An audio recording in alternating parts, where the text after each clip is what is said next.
होता क्या है, वायरस ज़्यादा लगते हैं और उत्पादन भी ज़्यादा निकलता है। बस उसको अगर आपने सही टाइमिंग पे सही दवा फर्टिलाइज़र का स्प्रे किया तो आपका कंट्रोल हो जाएगा। तो सबसे पहले बात करते हैं, ये हमारे जो वैरायटी हैं, वैरायटी आप उन्हीं वैरायटियों को लगाओ जो आपके एरिया में काफ़ी शानदार तरीके से उत्पादन देती हो और आप उन्हें काफ़ी पहले से करते आ रहे हो। क्योंकि अगर आप पहली बार करोगे तो आप अगर नई वैरायटी को लगाओ तो इससे आपको लॉस भी हो सकता है। तो आप उन्हीं वैरायटी को लगाओ जो आपके एरिया में काफ़ी शानदार तरीके से कम वायरस लगते हो, अच्छी तरीके से हो जाते हो। अगर ट्राई करना है तो आप 1 से 2 लाइनों में एक्स्ट्रा लगाकर ट्राई कर सकते हो, फिर अगली बार उसको बढ़ा सकते हो। क्योंकि कई वैरायटियाँ ज़्यादा से ज़्यादा वायरस भी लगते हैं दूसरी जगह पर दूसरे मौसम के अनुसार। तो किसान भाइयों, जैसे ही हमारा पौधा छोटे से ही जर्मिनेशन होता है, जैसे ही हमारे पौधे में ज़्यादा वायरस लग जाने स्टार्ट होते हैं, जो पत्तियों के ऊपर धारियाँ बनती हैं, सांप जैसी सुंडी सुंडी आकार की हो जाती है, तो यही सबसे पौधे के सबसे ज़्यादा कीमती समय होता है। छोटे छोटे पौधों में जब वायरस लग जाता है तो हमारे बड़े पौधे में भी वायरस बढ़ता जाता है और कंट्रोल नहीं हो पाता। इसीलिए हमें छोटे से बहुत बेहतर तरीके से ध्यान देना है, छोटी छोटी गलतियों को ध्यान देना है।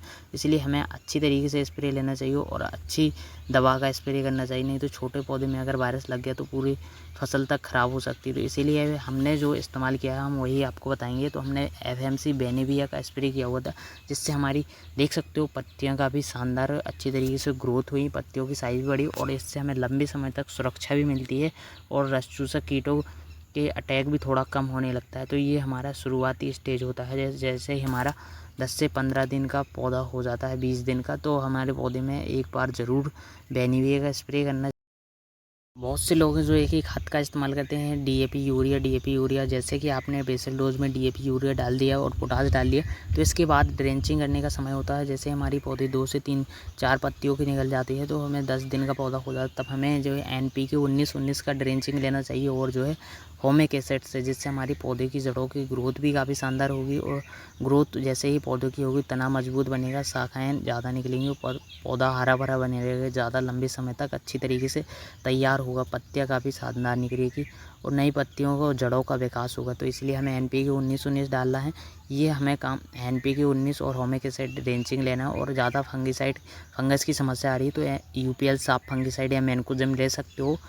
तो आपको ये काम कर लेना है और ये आपको ड्रेंचिंग 2 मतलब 7-7 दिन के अंतराल पर 2 बार कर देनी है, या आप इसको ड्रिप के ज़रिए भी छोड़ सकते हो बाद में। आप पहले तो 1 से 2 ड्रेंचिंग करो, जिससे फ़ायदा अच्छा होता है और जड़ें ज़्यादा इसको पौधे की जड़ों में ही खाद मिलता है सीधे, तो इससे रिजल्ट भी काफ़ी शानदार मिलता है। जैसे जैसे हमारा पौधा बड़ा होता जाता है तो हमें इस पर बेसल डोज NPK फर्टिलाइज़र पर विशेष ध्यान देना होता है। जैसे ही शुरुआती स्टेज में जब हमारे VNR ग्रेस में होता क्या है, अगर आप छोटे छोटे फल 28 से 30 दिनों में अंतराल पर निकलना स्टार्ट हो जाता है, तो हमें सभी से ही इसमें पौधे की ग्रोथ के लिए और पौधे में फल फूल सेटिंग के लिए हमें बेसल डोज में खाद, बेसल डोज नहीं ड्रिप से छोड़ने पड़ते हैं जो खाद जो है। इससे होगा क्या, इससे रिजल्ट भी काफ़ी शानदार मिलता है, पत्तियाँ काफ़ी शानदार ग्रोथ करती है, जो पौधे की जो है शाखाएँ भी काफ़ी शानदार निकलती हैं और जो है पौधे का विकास भी जल्दी होता है, जल्दी से जल्दी ग्रोथ भी बढ़ती है। इसके लिए हमें अब क्या करना है, NPK जो है 15 दिन बाद आपको जो है डाल देंगे, जैसे कि NPK 19-19 और होमिक एसिड। उसके बाद आपको दूसरा जो है शेड्यूल डालना है, जैसे कि दूसरी बार इस्तेमाल करना है NPK 1261 आता है, उसका इस्तेमाल करना है, जिससे पौधे की शाखाएँ भी निकलेगी, ज़्यादा से ज़्यादा शाखाएँ निकलेंगी और ज़्यादा से ज़्यादा जो है पौधे की ग्रोथ भी बढ़ेगी और तना मजबूत होगा और जड़ें की ग्रोथ बढ़ेगी। ये काम करेगा और पौधे में रोग प्रतिरोधक क्षमता बढ़ेगी।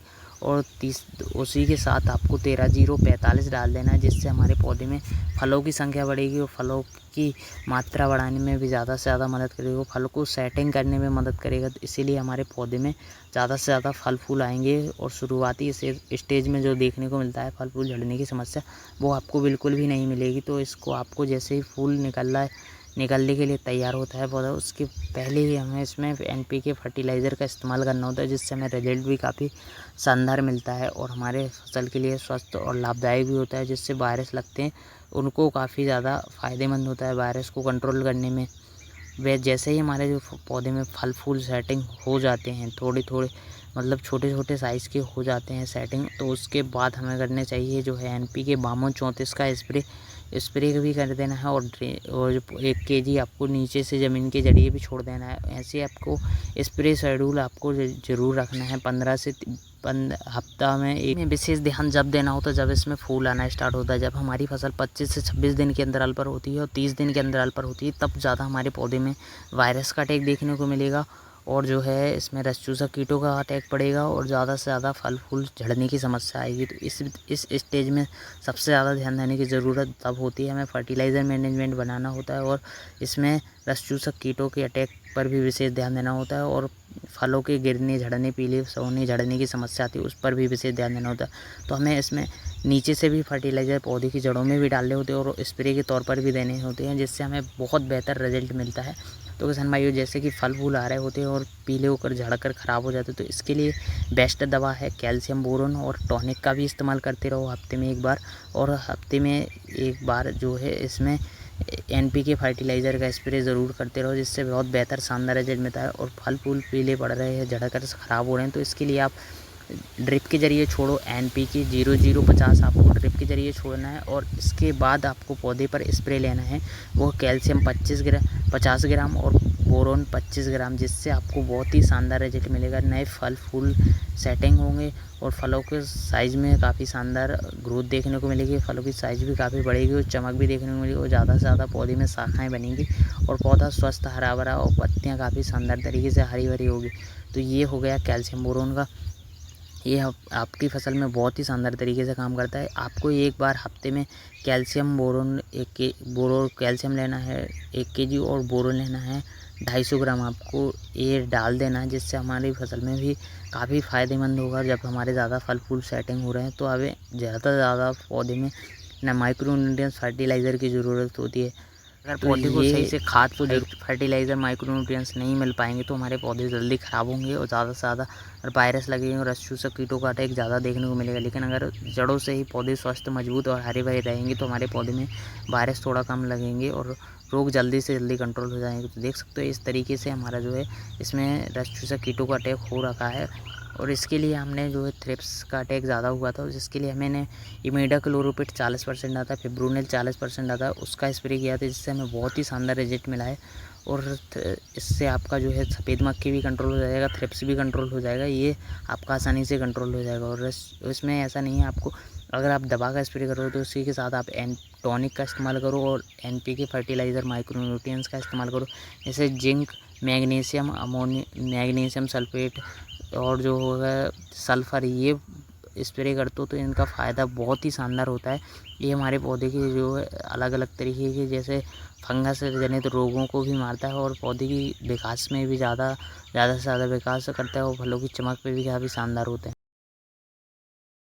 कई बार बहुत से लोगों की गलतियां क्या होती हैं कि हमारे पौधे भी ख़राब हो रहे हैं लेकिन हम फिर भी रासायनिक दवाओं का प्रयोग ज़्यादा करते रहते हैं, लेकिन इस पर विशेष ध्यान नहीं देते कि हमें इसमें पौधे की जड़ों में भी हमें फर्टिलाइज़र माइक्रो न्यूट्रिएंट्स डालने हैं, जिससे हमारे पौधे की जड़ें मजबूत होंगी, पौधा मजबूत होगा तो हमारे जो है इसमें वायरस थोड़ा कम लगेंगे, रोग प्रतिरोधक क्षमता बढ़ेगी पौधे में, जिससे वायरस भी थोड़ा कम लगेंगे और पौधा तंदुरुस्त भी रहेगा। तो हमें इस पर विशेष प्रकार से ध्यान देना चाहिए कि हमें जितने ज़्यादा दवाओं को स्प्रे करते हो वैसे ही हमें इस पर माइक्रो न्यूट्रिएंट्स फर्टिलाइज़र का इस्तेमाल करना है। जिंक, आयरन, मैग्नीशियम, ये हमारे पौधे में जो छोटे छोटे माइक्रो न्यूट्रिएंट्स होते हैं उनको भी, हमारे जो पौधे की रोग भी लगते हैं उनको भी ख़त्म करता है। और साथ ही साथ अगर आप ज़्यादा फर्टिलाइज़र इस्तेमाल करते हो, जैसे कि बहुत से लोग हैं जो DAP यूरिया ज़्यादातर डालते रहते हैं, लेकिन और जो है जिंक, आयरन, मैग्नीशियम, ये जैसे बोरोन, कैल्शियम बोरोन, ये फर्टिलाइज़र कम इस्तेमाल करते हैं। तो इस वजह से होता क्या है, फसल हमारी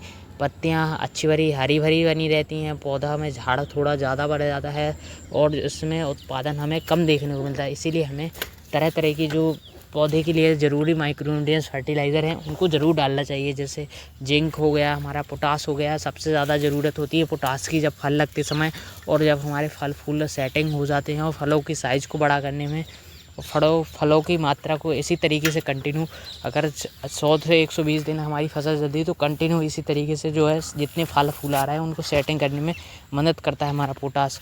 तो हमें पोटास विशेष प्रकार से चलाना चाहिए, क्योंकि पौधे के लिए अगर आप शुद्ध पानी चलाते रहोगे तो वो आपको उतना ज़्यादा उत्पादन नहीं दे पाएगा और फल फूल पीले होकर गिरकर ख़राब ही हो जाएंगे, तो आपका 20 से 30% तक लॉस ही हो जाता है।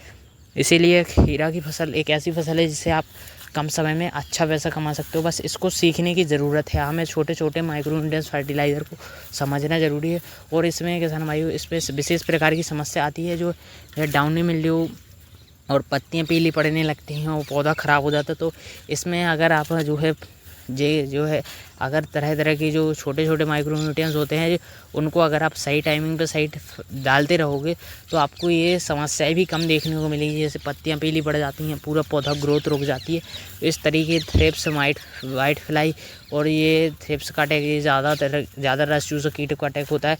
तो इसमें अगर आप सल्फ़र का इस्तेमाल करोगे, सल्फ़र आता है जो है टॉनिक, वो अभी लिक्विड में भी आता है और उस जड़ों में भी डाल सकते हो। लिक्विड वाला इस्तेमाल करोगे तो इसमें फंगिसाइड जैसे फंगस जनित रोगों को भी कंट्रोल करेगा और A to Z पौधे स्वस्थ हरे भरे रहेंगे और फसल भी काफ़ी ज़्यादा स्वस्थ रहेगी। तो वीडियो पसंद है तो लाइक करें और चैनल पर सब्सक्राइब। मिलते हैं नेक्स्ट वीडियो में।